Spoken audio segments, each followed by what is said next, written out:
Hey everyone, it's Dr. Andrew. Today we're looking at hip flexion and internal rotation range of motion, but more specifically in order to increase your deep overhead squat or just to improve your form with regular squats.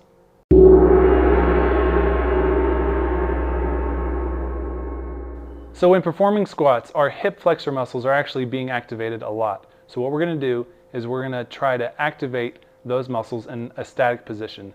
So what we're going to do is bring our knee up into 90-90. So this is the 90-90 position because we're at 90 degrees at the hip and 90 degrees at the knee. And we're going to keep this position for about 20 seconds. While we're doing this, your low back stays straight, your abdominals are staying tight. You're probably feeling a lot right here on the stance leg, and you're feeling it right here in the hip flexor. Don't let that knee fall down. Keep it up high. And after 20 seconds, you can relax. So let's look at that from the side. We're standing here, we're bringing the knee up to 90, the hip to 90, the knee to 90. The back stays straight, you're staying tall. We're not arching our back like this, we're staying tall. And for the full 20 seconds, you're activating that hip muscle here to keep that knee up.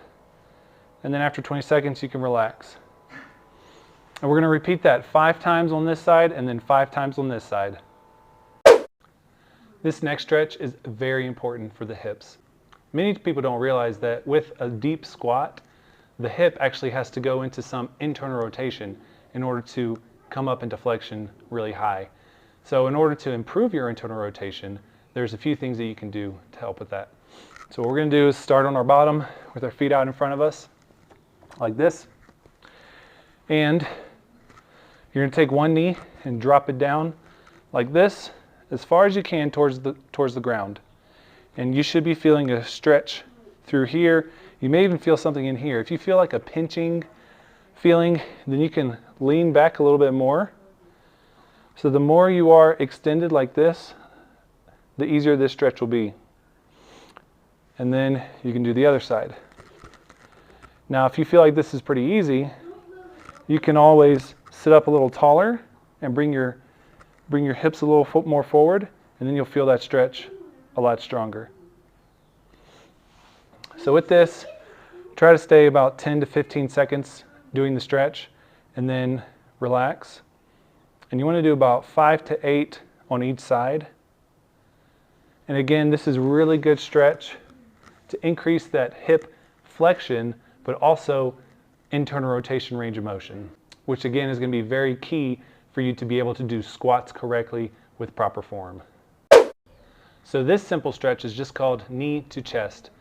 And what we're going to do is we're going to lay down flat on our backs.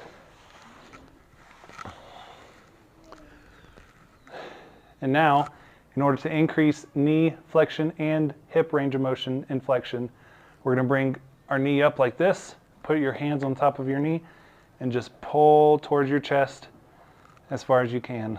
You can also push down right here to get a little bit more of a knee bend. So what this is doing is it's pushing the knee into more flexion. It's pushing the hip into flexion as well, and some internal rotation. So after 20 to 30 seconds, you can relax the leg. And then we'll do it on the other side. Just push and pull. Try to bring your knee up to your chest.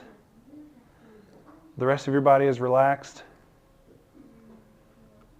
And then after 20 to 30 seconds, you can relax. And we're going to repeat this 5 times on each side. Well, that's it for the hip. I hope you found this video helpful. Do these simple things at home and you will increase your hip range of motion so you can do your squats and do other activities without the risk of hurting yourself. Hope you found this video helpful, and we'll see you next time.